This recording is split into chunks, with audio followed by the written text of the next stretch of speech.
안녕하세요. 말씀과 함께 새롭게 오는 소망의 아침입니다. 카터 콜로는 우리의 불순물을 제거하기 위해 우리를 광야로 데려가신 이는 바로 하나님이시다라고 이야기합니다. 신명기 8장 1절로 10절까지 말씀을 본문으로 하여 겸손과 순종을 배우는 광야 학교라고 하는 주제로 함께 은혜를 나누길 원합니다. 앞에서 묵상한 본문 신명기 7장 12절로 26절에서 하나님은 말씀에 전적으로 순종할 때에 복이 따를 것이라고 하셨습니다. 이 복은 물질적 번영만이 아니라 하나님이 함께 하신다는 확증과 같은 것이었습니다.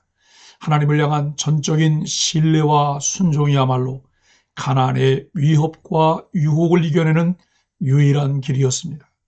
우리는 어제 이 말씀 앞에서 내가 어떤 두려움 앞에 주춤하고 있는지, 하나님께 전심으로 순종하고 있는지를 점검했습니다. 여러분은 그 순종의 자리에 한 걸음 더 나아가셨습니까? 이제 오늘 본문 신명기 8장 1절로 10절은 가나안 땅에 들어가기 전에 그 순종의 뿌리를 어디에 둬야 하는지를 말씀해 줍니다. 바로 광야에서의 하나님의 훈련입니다. 하나님은 왜 광야를 통과하게 하셨을까요? 그것은 우리가 겸손과 순종을 배우기 위함이며 하나님만 신뢰하며 경외하도록 함이었습니다. 첫째, 하나님이 광야로 이끄신 이유는 말씀으로 사는 법을 가르치기 위해서입니다. 본문 2절은 이렇게 말씀합니다. 네 하나님 여호와께서 이 40년 동안에 내게 광야 길을 걷게 하신 것을 기억하라고 말씀하십니다. 이스라엘이 광야를 걷게 된 것은 단순한 징벌이 아니었습니다. 하나님의 깊은 교육적 의도가 담긴 훈련이었습니다. 하나님은 그들의 중심에 있는 믿음의 진실함을 드러내시고 겸손하게 하시고 그분의 말씀만 의지하도록 훈련하셨습니다. 그 증거가 3절입니다. 사람이 떡으로만 사는 것이 아니요 여호와 입에서 나오는 모든 말씀으로 사는 줄을 내게 알게 하려 하심이라고 하십니다. 이 구절은 예수님께서도 광야 시험에서 인용하신 말씀입니다. 광야는 결핍의 장소지만 동시에 하나님을 가장 가까이에서 만나는 장소이기도 합니다. 만나와 물, 구름 기둥과 불 기둥은 모두 하나님이 친히 주시는 표적이었습니다. 하나님은 지금 나에게 어떤 방식으로 겸손과 순종을 훈련하고 계실까요? 내가 붙들고 있는 것이 떡입니까? 아니면 하나님의 말씀입니까? 둘째, 하나님이 약속하신 땅은 복을 누릴 때 더욱 기억하라고 말씀합니다. 본문 7절 이하의 광야와 정반대의 가나안 땅이 묘사됩니다. 물이 흐릅니다. 곡식이 풍성합니다. 지하 자원도 많은 땅입니다. 이 모든 것은 하나님의 언약에 따라 주어지는 복입니다. 하지만 그 복을 누릴 때 백성에게 가장 큰 유혹은 하나님을 잊는 것입니다. 모세는 반복적으로 잊지 말라, 기억하라고 강조합니다. 특히 5절은 아버지가 아들을 징계하듯 하나님이 징계하시는 이유가 사랑 때문임을 밝힙니다. 사람이 그 아들을 징계함 같이 네 하나님 여호와께서 너를 징계하시는 줄 마음에 생각하라고 말씀합니다. 하나님의 징계는 심판이 아니라 교육이며 고립이 아니라 회복을 위한 부르심입니다. 이스라엘은 가나안에서 광야를 잊지 말아야 했습니다. 광야가 없었다면 하나님을 의지하는 법도 배우지 못했을 것입니다.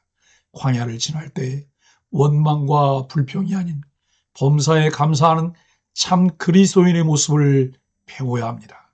복을 누리며 평안할 때 복의 근원이신 하나님을 잊지 말고 복과 함께 해주신 사명을 기억해야 합니다.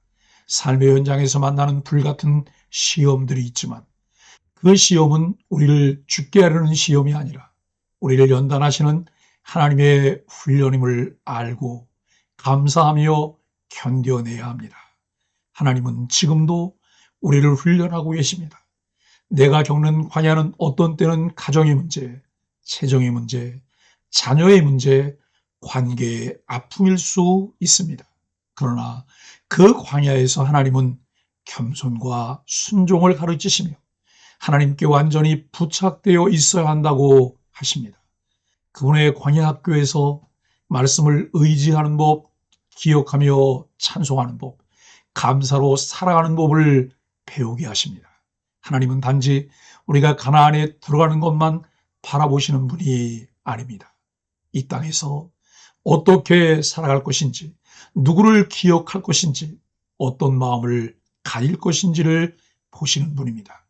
미래에 완성될 하나님의 나라를 소망하는 사람들은 이미 시작된 하나님의 나라를 현재의 삶에서 풍성하게 누리는 사람들입니다. 사랑하는 소망의 가족 여러분, 개혁주의 신학자 존 칼빈은 광야에서의 경험을 하나님의 은혜로 겸손히 길들여지는 시기라 했습니다.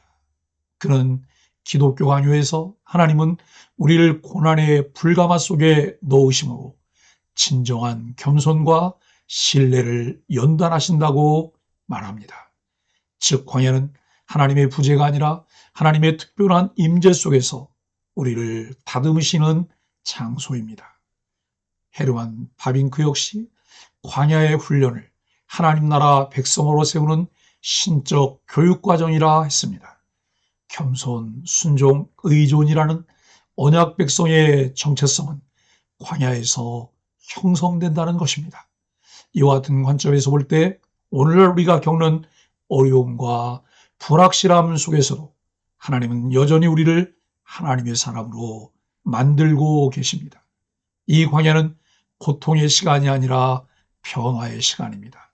예수님은 마태복음 6장 19절로 34절에서 땅의 보물을 쌓지 말고 하나님 나라와 의를 먼저 구하라고 하셨습니다.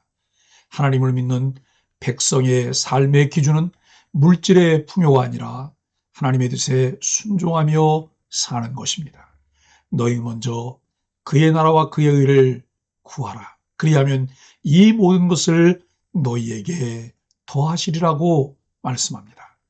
가나안은 곧 우리의 직장, 가정, 교회, 사회 속 현실입니다. 그 안에서 우리가 기억할 것은 하나님이 우리를 훈련시키시고 준비시키셨다는 사실입니다.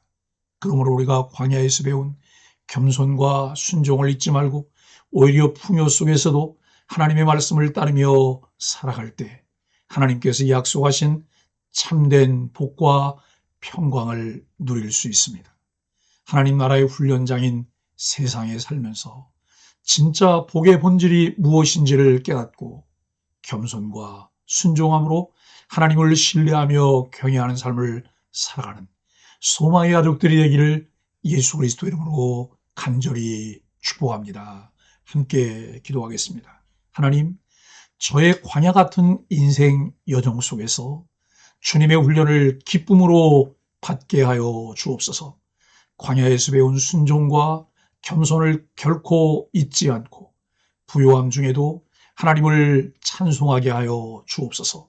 떡이 아니라 주님의 입에서 나오는 말씀으로 살게 하여 주옵소서.